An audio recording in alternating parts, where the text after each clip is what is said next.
Today, using games sent in by subscribers of my Telegram channel as examples, we're going to analyze the key mistakes amateurs make during their games. Alright, let's get started.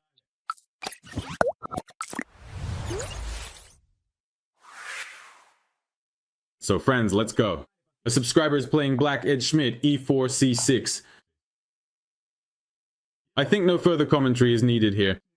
Knight to f3, d5, d3. White isn't choosing the most principled setup, of course. Bishop g4, bishop e2, and bishop to f6. So black has achieved a good version of the Caro-Kann, developed the bishop, and positioned it well.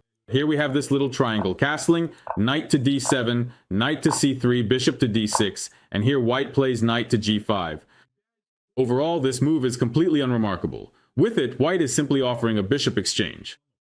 Very often, at the amateur level, roughly from a rating of 1000 to 1500, this knight goes to g5 whether it's needed or not.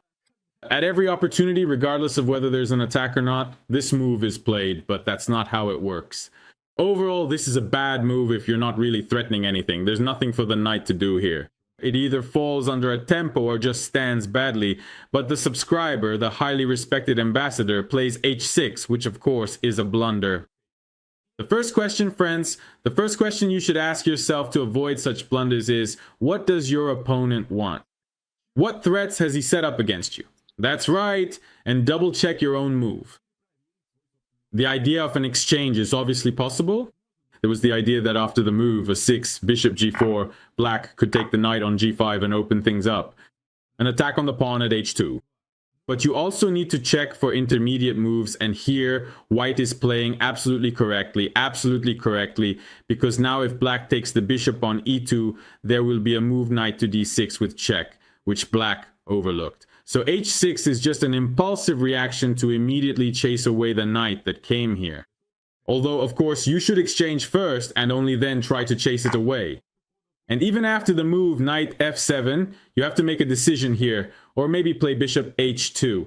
An interesting move in response is to insert an intermediate move, so that after the king moves to e2, you can give a check on e7, the king moves away, you take the bishop, and then take the knight on e7 as well. Well, you can still do something else, but this is quite a complicated line actually, though it will still be better. Rather than playing rook g4 now, which is another serious mistake. Again, I understand the idea. It's straightforward, bring out the queen and threaten mate. But your opponent isn't a fool. And if we see that he has a defense with the move g3 attacking the queen, our bishop on d6 is left hanging. Of course, we absolutely cannot allow that. Pay attention to your opponent's ideas and double check what you want to do before making a move. Come up with a plan, double check it, and consider your opponent's strongest possible response. If you realize that your position will become bad as a result, then of course you shouldn't play that way. And essentially, here, the position was lost from the very beginning, that is, after g3 was played. They had to sacrifice the bishop on g3, took here, and as a result, from the very beginning, they were left without a minor piece and with a vulnerable king under attack. The queen is under attack by the rook, so black is also suffering further material losses here. And after that, there was also the move queen f6, but the queen was not removed from here. But what's most interesting is that the queen wasn't even captured. It's as if this queen, I don't know, it's like the pawn isn't even attacking it. Again, there was a straightforward idea to get to h2, but you need to double check that this square is defended. Although at this point it wouldn't have helped much anyway, but that's how black lost the game rather quickly. So, to avoid crude one-move blunders like this, we need to check what our opponent wants. We ask ourselves, why did they make that move? We double check our own continuations and carefully look at who is attacking whom. Don't focus on just one part of the board. Look at the whole board. Let's move on to the next game. Let's look at the next game. In Giorgio's performance, the first game was at a rating of about 1100 and the second was already at about 1300. Let's take a look. e4, b6, d4. Here, black chooses a less principled opening and doesn't fight for the center. And white, of course, does the right thing. Right from the start, they occupy the center with two pawns. You don't always have to set up the same position with the knight on f3 and the bishop on c4. Here, white is handling everything very competently in this regard, and in move 3 as well. In fact, the moves are acceptable. They reinforce the pawn on e4 perfectly, the bishop to g7, knight to d2, and bishop to e3 to support the pawn. On move 4 is just regular development so far. Here, black plays pawn to d4, gives a check, and then move 3. With an attack on the queen, you want to defend. Then here the queen moves to a6, and after the queen's move to a6, in fact, the situation arises that with the move g3, white has weakened the pawn on f3. And here I don't really know how to interpret this. Either white deliberately moved the queen to d2 now, ignoring the fact that the f3 pawn is under attack because the queen comes under tempo. Or they blundered, yes, and it turned out to be a fortunate blunder. But in fact, this is a question you should have asked yourself. There are still some good moves here. You can simply castle and continue developing, gradually advancing further. Or you can sacrifice the pawn. Yes, so the move queen to d2 is fine. Rook to f1, queen to g2. And here the queen really is in an awkward position. But still, I tend to think it was a blunder. And again, as white, we didn't ask ourselves the most important question. What does our opponent want? And we didn't double check our own intentions regarding the move. Here, since we've already sacrificed the pawn on h3, we need to castle long as quickly as possible. For example, play nc3, queen to h2 after castling queenside. The queen's position is very, very dubious. There's even a threat. I think at some point it might be possible to trap it. The knight on b5 can advance anywhere here. So if you imagine the queen trying to escape somewhere now, if we play knight to b5, then knight to a6, rook to h1 somehow, the queen simply has no good squares and there are already a huge number of threats here, ways to trap it, and it simply can't escape. That's why the pawn on h2 isn't a pity to lose, but instead of playing knight to c3, white plays h4. So that is, they're holding on to this, the pawn on h4, but overall that's logical. Okay, we can accept that. But instead, of course, in this situation, with such a huge lead in development, it was necessary to play dynamically. With d5, e5, the position is closed off perfectly. Of course, here black could have actually tried to take the pawn on e4 as well. That is... But that didn't happen. d5 and e5 closed the position. The queen is standing very dubiously. c5 is also not the strongest move, but the desire to capture on c5 is understandable. I can understand it. I wouldn't say it's some kind of serious mistake. But... Black also captured on c5, but instead of taking on c5, there was also the option to take on e5. Yes, if it was for this idea, black could have played c5, undermining with the pawn to d4 there. Okay, here a very interesting position actually arises. You could play something like knight to c3. Captured here, took, and definitely covered with the rook. And again, we try to play for the initiative castle long and attempt to take advantage of the awkward position of the queen and king in the center. Yes, again with all these sudden attacks like b5. Even though black has 2 extra pawns, their position is very, very difficult. In such situations, not everything is measured by material. Black also captured on c5 with pawns and rook f2. It's possible to attack, okay? The queen moved to h3. And here, well, you have to take the pawn on c5, you have to take the pawn on c5, develop the knight, and castle long, because with the king in the center, it's very hard to develop the initiative here. What else can you do? The move knight to f4 followed. But that's a blunder. That's a blunder. It was another move made quickly, as I often like to say. Look at your own games, do some statistics. Most of the serious mistakes you make are made quickly, out of haste. That is, you don't double check your own move. You don't ask yourself where your opponent is attacking. And of course, here the pawn is lost.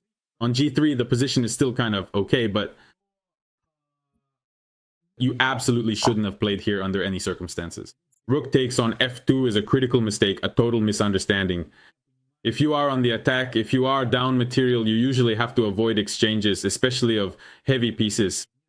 Because if you exchange rooks now, white will have absolutely no attacking potential left, and black will simply have 3 extra pawns. The position will of course be winning, whether it's 2 or 3 extra pawns. Black will keep them anyway, and the position will be won. Here, you don't need to overthink it. Whether you want to or not, you have to cover with the bishop on f2 in order to keep your chances alive. I have covered further similar questions, key for understanding chess, in my basic course, which lays the foundation for essential understanding. You can also find it in the Telegram channel in the first pinned message, so feel free to check it out. You must not do this under any circumstances. Black shouldn't capture yet. Here, the idea for black is to refuse the queen exchange. It's not clear at all. The queen ended up in a tough position from the very beginning, constantly being chased, and as soon as there was a chance to exchange, it shouldn't have been taken.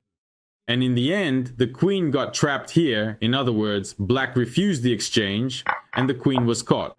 White's position is once again completely winning, and the conversion was carried out quite successfully. But the only thing here, of course, is that instead of playing rook to d2, you could simply take on c3 and ignore this pawn, because you can go with rook to d4, for example, take, and here the queen will still come out and we'll just launch an attack there. Well, alright. Knight to d2. Okay, it seems they decided to give up the knight on e2 instead of capturing the knight on e2. There followed a capture on b2, and in the end, white confidently won the game. Everything went well, but these were the key mistakes. This pawn sacrifice on e3, even though it was a pleasant blunder. But then, when you have such a big lead in development, you need to play for initiative and not worry about these edge pawns, especially when the queen ends up in an awkward position. And in no case should black have traded queens. Of course, they should have avoided the exchange. Let's move on to the third game, and let's wrap up the analysis of the first series of subscriber games at the 1600 to 1700 level. Black was played by Mark Bakulin, who also sent in this game. e4, e5, knight f3, knight c6, bishop b4, bishop g7, knight c3, bishop g7. This is the position on the board. We have a closed Sicilian here, and my respect to Mark for playing the Sicilian. Bishop d2 is not the most principled move from white in this position. It's unclear why the bishop was placed here. Knight f6 is also a possible setup, but instead of putting the knight on f6, you could play e6 and place the knight on e7. This way, it would be easier to play d5 somewhere and the knight might not get attacked. But considering that white hasn't played f4 here, the knight on f6 also stands well. The main thing is not to develop the bishop yet. Don't bring it out, or else you'll end up exchanging bishops with everyone. And then the same path follows. In this position, black's situation is basically lost right away. Knight on f6, version 2, castling, long castling. Here, it was really strange for white to go for long castling. It's unclear why, because with opposite side castling, there is usually a mutual attack. Black attacks one way, white attacks the other. And this pawn structure that resulted is a close Sicilian. By the way, I analyzed it in great detail in my new course on the 15 main pawn structures, covering absolutely all the plans, main ones for white, for black, explaining in which positions where to move the pawns, where to place the pieces, depending on what you get out of the opening. You can also check it out on the Telegram channel. Actually, the plan for black here is quite simple. It's easier for them to launch an attack on the queenside flanks because it's simply easier for them to push their pawns. If white has already played b6 or b5 and then a 3, it helps because now there's a target to attack. After the move b4, white will have to capture, and this will have a negative impact for them. Actually, the queen, or rather the bishop on d5 before e7 is fine. Yes, the bishop could have defended, but okay. h3, b4 capture, black captures. They are launching their attack very rapidly. Knight to b1, a 5. Everything is fine. Knight to d4, queen to h7, g4. Here, black noticed that the bishop is eyeing the knight, and they decided to take advantage of this by striking with the knight on g4. But here is a debatable moment, because even though the pawn might be won, white in return gets a half-open file. Yes, we get the pawn. But ask yourself, what advantages does the position gain? What benefits does your opponent get instead? I think it would have been better just to, for example, place the bishop on a 6 in this position and bring another rook into the attack. And here, white shouldn't be able to survive for long. Victory shouldn't take long. After taking with knight to b5, c5, take, black's position is still winning.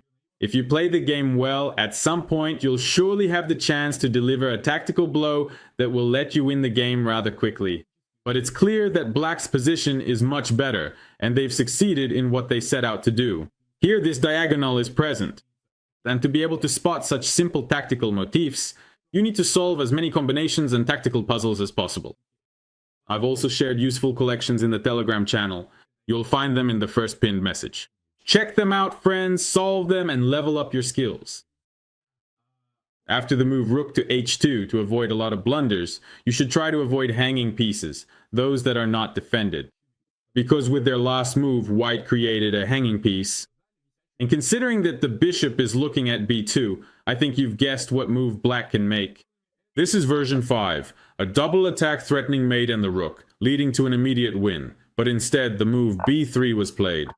And here, white has completely stalled. At this point, you urgently need to blow up the center to try to get to the king again. If you do not take, then probably d4. Yes, you need to try to push either so that the bishop, it opens up, yes, after the capture, and starts to play. But instead, that bishop to a6 move follows, and now white is on top. Black missed their chance, as often happens. They missed the real opportunity to win the game quickly. Now that open h-file is starting to make a difference, with white putting pressure along it. And it's not clear how black can break through quickly, and so the game is being lost. That is queen to e4. Now g4 comes before g3, an attempt to sacrifice a piece to create some threats. I retreated to d1, even though it's a mistake, but the move is possible. It was also possible to put the knight on a 3 to protect the c2 square, so as not to be driven away when the queen moves to a 4. But that's simply because there's nothing else to do. And here there's a very beautiful tactic from white, which they didn't notice. Again, it's connected to a hanging piece, related to the rook that's unprotected, and the fact that the queen is standing opposite the other queen. So if the bishop can move away somewhere, then the queen on d3 will be lost. That's why white was winning here with the move rook to g7. I hope you found it. Rook to g7, king takes on g7, bishop to a6, and black loses. This was missed, and then white had this opportunity again, but they got a bit confused. At some point, when it was time to finish off the attack, they started retreating for some reason. Why? What was the point of that? So they cleared the way for the bishop, apparently even moved it to a 6. They offered a trade of pieces, but didn't take into account that the rooks had already come up. And here Mark delivers a brilliant blow with rook to c3. And in the end, he still wins the game quite beautifully. But he was on the edge. Mark was very lucky not to lose here. But luck favors those who keep pushing forward. Still, it's best, of course, to notice tactics, even the basic ones. When you have time during the game, pay attention to that. I'll repeat once more. To avoid mistakes, ask yourself what your opponent wants, or double check your own lines and the moves you want to make, okay? Look at where you're placing your pieces. Think about what your opponent wants. Avoid hanging pieces. This will all help you. I hope you enjoyed the first episode of Analyzing Subscribers' Games. If you did, please support it. If it gets enough support, I'll definitely release a second and third episode, and from time to time, we'll keep analyzing your games. See you soon. Dear friends,